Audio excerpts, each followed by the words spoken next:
ወስጉድ ብሏል። ሰው ዛሬ የማይደፈረውን ደፍረን ጉዞ ጀምረናል።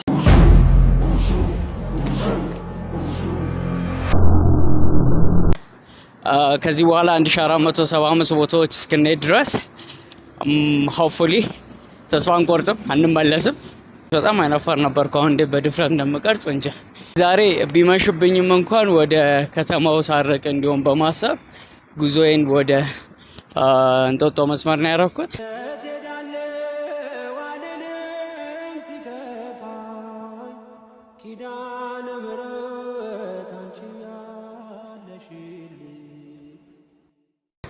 የዛሬው ኤፒሶዳችን ሆፕፉሊ እንጦጦ ላይ ቤዝድ ያደርጋል። ለማንኛውም ቅዱስ ዳንኤል ነኝ። ለማታውቁኝ በዜሮ በጀት ተነስቶ ሙሉ ኢትዮጵያን 1475 ቦታ ትራቨል በማድረግ ፎቶና ቪዲዮ ሜክ ለማድረግ አቅዶ የተነሳ ወጣት ነኝ። ሰብስክራይብ ያደረጋችሁ ጆርኒን አብራችሁ በየቀኑ ትከታተላላችሁ። ዳሴት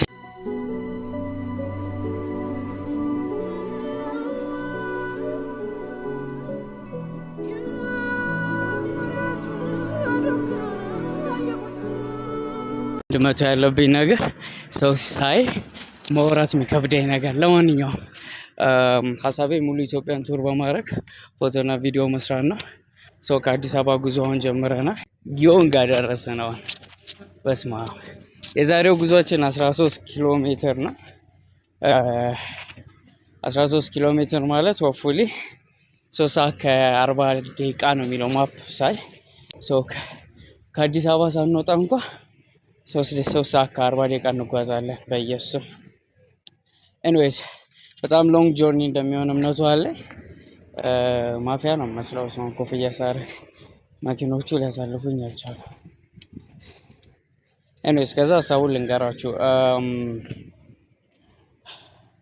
ኢትዮጵያ ፎቶ ኤክስፖ የኢትዮጵያን ባህል ትውፊት እሴት ለማሳየት የጀመርኩት ፕሮጀክት ነው። ይሄ ፕሮጀክት በመላው ኢትዮጵያ 1475 የተመረጡ ቦታዎች ቱር በማድረግ ፎቶና ቪዲዮዎችን መስራት ነው። ፋይናንስ ለምን ትራቨል ሳረግ ቻሌንጅ ራሴን አላረግም አልኩ። በጣም ቆይ ይሄን ሀሳብ ሳስብ፣ ግን ሊትራሊ ስሙ ጠፋብኝ። ስክሪን ላስቀምጥላችኋለሁ። 7 ኮንቲነንት ዊዛውት በጀት ወይም ያለምንም ገንዘብ የሚል ቻሌንጅ ሰርቶ ሳይ እኔም ኢትዮጵያን ቱር ለማድረግ ገንዘብ ጠብቃለሁ፣ እሱ እናቴ ፕራይቬት ጀት ምናምን ብሏል እና ለምን አልዳፈርም ለምን አልሰግጥም ብዬ በድፍረት ዛሬ ጉዞ ጀምሬያለሁ ማለት ነው። ብቸኛ ሰው ነኝ፣ የመጀመሪያ ሰው። 13 ኪሎ ሜትር ተጉዘን እንግዲህ ጉዞ ወደ እንጦጦ ኪዳነ ምሕረት። የዛሬው የመጀመሪያው ጉዞአችን ከደብረ ዘይት ቀጥሎ ማለት ሁለተኛ ኤፒሶዳችን በእንጦጦ የሚገኘው ኪዳነ ምሕረት ነው። እዚህ ለመድረስ 13 ኪሎ ሜትር ተጉዘናል። ውስጥ ያለውን አብረን እናያለን። ከዚህ በኋላ ኢትዮጵያ ፕሮጀክት 1475 ቦታዎችን ዞረን ኢትዮጵያን ባህል ትውፊት እሴት በቪዲዮ እና በፎቶ ለእናንተ ቤተሰቦች እስካላሳየው ድረስ ማቆም የሚባል ነገር የለም። ለማንኛውም ከአዲስ አበባ እንግዲህ ዛሬ የምንወጣ ይመስለኛል፣ በጣም የማይጨልም ከሆነ። ከጨለማ ግን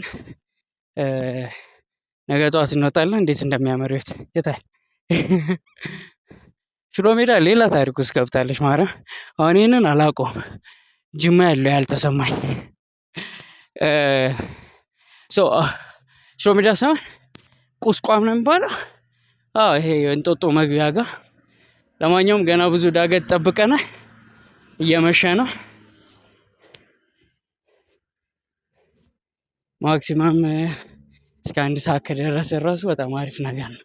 አብራችሁን ተጓዙ። ዛሬ ይቀርባል ተብዬ ማለት ነው። እዚህ ቁስቋም ጋር ቤት መሰለኝ። በዚህ በኩል እየሄድን ነው። በጣም ቀጭን መንገድ ነው። መኪና እንግዲህ ከላጠኝም ላጠኝ ነው።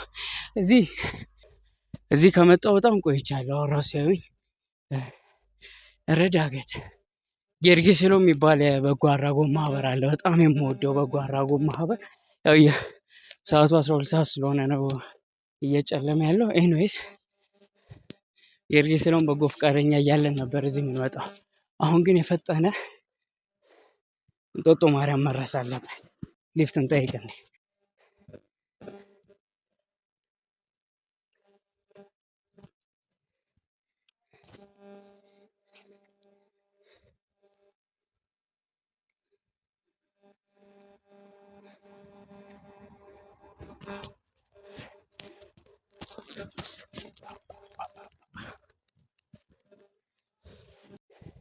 አንድ 10 ከተማ ከዞርኩ በኋላ ግን ካሜራ በድፍረት መቅረጽ ጀመራል። ዳገቱ ግን በጣም ካለከለኩባችሁ እልም ላይ ነኝ። እዩት ዳገቱ ምን ያህል ከባድ እንደሆነ እና በዚህ ዳገት ነው እንግዲህ ጉዞ የምናደርገው። አውቀዋለሁ ደጅሽ የእረፍት ቦታዬ ጽኑ ሰላም ጸጥታ ማግኛዬ የት ሄዳለሁ አልልም ሲከፋኝ ኪዳነ ምሕረት አንቺ ያለሽልኝ። የት ነህ? እንጦጦ። የኔ ድፍረት እኮ ይለያል። በዚህ ምሽት የት ነው ያለነው? እንጦጦ ኪዳነ ምሕረት። ነገ ደግሞ የጠዋቱ ሩቲን አሳያችኋለሁ። በማታ እንግዲህ ያለንበት ቦታ ይሄንን ይመስላል። አሁንም እየተጓዝን ነው። 13 ኪሎ ሜትር ተጉዘናል። እንግዲህ ምሽታችን እንዴት እንደሚሆን አብረን እናያለን። ስለዚህ ዛሬ እንጦጦ ኪዳነ ምሕረት ነበር የነበርነው፣ ግን ቻርጅ ማረግበት ቦታ ስላጣሁኝ ወደ ሽሮ ሜዳ እየተመለስኩ ነው ቻርጅ ፍለጋ። ዛሬ ኦልሞስት ወደ 20 ኪሎ ሜትር ምናምን ተጉዘናል። ላይቱ ሲረብሽ አንተ እንደዚህ ያምራል። ወደ 20 ኪሎ ሜትር ተጉዘናል። ቻርጅ ማረግበት አጣሁኝና የመጀመሪያ ቀንም ስለሆነ ነው መሰለኝ ትንሽ ደከመኝ። 2 ሰዓት ተኩል ሆኗልና የመጀመሪያው ጆርኒያችን የዛሬ ጉዞ ይህንን ይመስላል። እንጦጦ ኪዳነ ምሕረት ነበር የነበርኩት፣ ግን የሆነ ውስጤ ቪዲዮ የመስራት ሞራሉን አጣ። ማለት ልክ ነው ብዬ አላሰብኩም እና ከዛ ደግሞ ቻርጅ ፍለጋ ስዞር ቻርጅ አጣሁኝ። ስለዚህ ወደ ሽሮ ሜዳ እየተመለስኩ ነው። ሽሮ ሜዳ ቻርጅ ካገኘን ቻርጅ እናደርገዋለን ለነገ ጉዟችን። ነገ ከአዲስ አበባ እንወጣለን። የትም እንዳትሄዱ፣ የነገ ሰው ይበለን። ባይ። እንዴት አደራችሁልኝ? ሰው ትላንት ማታ እንጦጦ ሁሌ እኔ ሳወራ መኪና ለምን እንደሚረብሽ ኤኒዌይስ እንዴት አደራችሁልኝ? ሰው ትላንትና ማታ እንጦጦ ነበረን። ከእንጦጦ በኋላ ወደ ሱሉልታ ልንሄድ ነበረ ሀሳባችን፣ ግን ማፕ ላይ ማታውን ቼክ ሳረግ ነበረ እና ካይንድ ኦፍ የሚጎበኝ አክቹሊ ሜዳ አይቀርም፣ ግን የሚጎበኝ የሚባል ቦታ ብዙም የለም። ሶ የመጀመሪያው ቪዲዮ ብዙ ስላልሰራሁላችሁ ደብረ ዘይት አሁን ወደ 6 ኪሎ እየደረስን ነው ተመልሰን። ያ የሆነበት ምክንያት ምንድን ነው? ጉዞ ወደ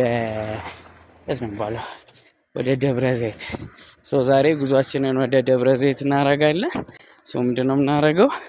ሊትራሊ ለጋር ጋር እንሄድና 60 ቁጥር ጋር ያሉ ሰዎችን የታክሲ የለንም ፕሊዝ ከቨር አድርጉልን ብለን እንግዲህ ፍሪ ራይድ ለማግኘት እንሞክራለን። ከዛ ደዘ ላይ 1-2 ቀን ቆይታ እናደርጋለን። አሪፍ ቫይቦች ቪዲዮዎች እንሰራለን። ስቴቱን ይሄ አንድ ላይ ነው የምለቅላችሁ። አይ ቲንክ ሲዝን 1 ፓርት 1 ብለን ኤኒዌይስ ደዘ ላይ እስኪ እንደዚህ በድፍረት ራሱ አያችሁ ብያችሁ ነበር። አንድ ቀን ይለፍና 5 ቦታ ሊድና በድፍረት እንዲቀርጻለሁ ብያችሁ ነበርና ምን አባቱ። ለማንኛውም በጠዋቱ ተነስተን እንትን ብለናል። ማታ ዳረክ እንዴት ነበር ላላችሁኝ ሰዎች ቻርጅ ፍለጋ ወደ ሽሮ ሜዳ ተመልሼ ነበር። ሽሮ ሜዳ ማውቀው ሰው ነበረ፣ እዛ እንዲያሳርፉኝ ጠይቄ አርፌያለሁ። ደዘማ እንደሚያሳርፈኝ እግዚአብሔር ይወቅ። ምንድን ነው መሰራው ላላችሁኝ ሰዎች ምን መሰራለው መሰላችሁ? ባለፈው ሆራ ሀይቅ ብቻ ነበረ ቼክ ያደረኩትና ዛሬ ሪዞርቶች እየገባሁኝ አናገራለሁ። ፈቃደኛ ከሆኑ ሪቪው ሰራላቸዋለሁ፣ ሚኒ ቭሎግ ነገር። ኤኒዌይስ ከዛ ውጪ ደግሞ ስሞል ቢዝነስ ያላቸውን ሰዎች ሀሳቤን አስረድቻቸው ኮሚኒኬት ለማድረግ ሞክራለሁ። ቢያንስ የማደሪያ ወር የመሳሰለውን ነገር ከቨር ማድረግ ከተቻለ በዛ መልኩ እንግዲህ ስሞል ቢዝነስ ደዘ ላይ ላላቸው ሰዎች ማስታወቂያ እንሰራለን ማለት ነው። የመጀመሪያው ጉዟችን የሚሆነው ወደ ለጋሃር ነው። ለጋሃር 60 ቁጥር አለች። እንዳልኳችሁ 0 ከ00 ነኝ። ምንም አይነት ገንዘብ ሳሊዝ ነው ይህንን ጆርኒ የጀመርኩት። ባቡር ስቴሽን ላይ የሚተባበረኝ አገኘሁን። ባቡር ነበር ባስ ስቴሽን። ባስ ስቴሽን ላይ የሚተባበረኝ ሰው አገኝ ይሆን ወይስ ኢቭን ትኬት ቆራጯን ሳይቀር መጠየቅ አይቀርም። ሆፕፉሊ ጥሩ የሆነ ላክ እንደሚኖረኝ ተስፋ አረጋለሁ። ያንን ጥሩ እድል ይዘን እንግዲህ ጉዟችንን ወደ ደብረ ዘይት እናደርጋለን ማለት ነው። ኤኒዌይስ ደብረ ዘይት ስንደርስ ደግሞ ያለውን ነገር አብረን እናያለን። የመጀመሪያው ጉዞ የምናደርገው ዛሬ ቀኑን ሙሉ ምግብ ሳንበላ ስለምንውል ፍሪ ፉድ የምናገኝበትን አክሰስ እንፈልጋለን። ሙሉ ኢትዮጵያን በዚህ መልኩ እናሳካውን አይሆ የሚለውን እንግዲህ አብረን የምናየው ይሆናል። ኤኒዌይስ አብራችሁን ትቆያላችሁ። ዊሽ ሚ ላክ። ቢሾፍቱ ገብተናል። ደስ ያለኝ ነገር ምንድን ነው? አንድ የሆነ ምግብ ቤት ዶናት ምናምን የሚታወቅ በብዙ ሌላ ደግሞ የመኪና ላይ ፋስት ፉድ የሚሰሩ ኮላብ ለማድረግ ተስማምተዋል። ከዛ ውጭ ደግሞ ቲክቶክ ላይ ሁሌ ሰፖርቲቭ የሆነች አንድ እህቴ ትራንስፖርቴሽን ከቨር አድርጋልኝ በባስ 50 ብር ከፍዬ ደዘ ገብቻለሁ። ስቴቱን ያለውን ነገር እንግዲህ እናያለን። ደዘ 1-2 ቀን እንቆያለን ብያለሁ። በስማ ስትራፖ ግን ሊደፋኝ ነው። ከአዲስ አበባ ተነስተን 60 ኪሎ ሜትር አቋርጠን የምንገኘው ደብረ ዘይት ነው። አይ ቲንክ ሶድራን ዶናት ይባላሉ። የመጀመሪያ ቻሌንጅን አክሴፕት አድርገው ደብረ ዘይት ላይ ጥሩ ቆይታ እንዲኖረኝ ያረጉ ናቸው። እንደገቡ የተቀበሉኝ በጣም በሚገርም ሁኔታ ነው። ነገ ላይ ያበደ ሪቪው እንሰራላችኋለን። ፉል ሪቪው ኮንተንት ይኖረናል። ኤኒዌይስ ደብረ ዘይት ላይ ብንጎበኝ ብላችሁ የምታስቧቸውን ቦታዎች ኮመንት ላይ ጻፉልኝ። ቅዱስ ዳንኤል ላይ የምትገኙት ቬንቸር ቫይብ የዩቲዩብ ድረገጽ ላይ ነው። የዛሬ ቆይታችን ይህንን ይመስላል። ነገ በአዲስ ቪዲዮ ደብረ ዘይት ላይ ቆይታ እናደርጋለን። ሶራኖች ቴንክ ዩ። መንገዱ ምንም ብዙም አይመችም ቪዲዮ ለመስራት ነው። አሁን ያለንበት ሩም እንግዲህ በሀገሬው ፔንሲዮን የሚባል የሆቴል ነው፣ ግን ይህን ያህል ኮንፈረግ አለ ማለት የተካበደለት አለ፣ ግን ጸዴ ነው፣ በቂ ነው። እዛች ጋር ልብስ ማስቀመጫ አለ። ልብሳችን እንደሚያስቀምጥ ሰው ሻወር እንውሰድ። የሽንት ቤቱ እንትን አይሰራም መብራት። ሩማችን ይህንን ይመስላል። የደብረ ዘይት ቆይታችን እንግዲህ ሀብሎ በዚህ መልኩ ተጀምሯል። ነገ በሌላ ቪዲዮ እንገናኛለን። ፒስ አውት። መልካም የረፍት መልካም ያደርቃል ቀን ምሽት ደህና ደሩ።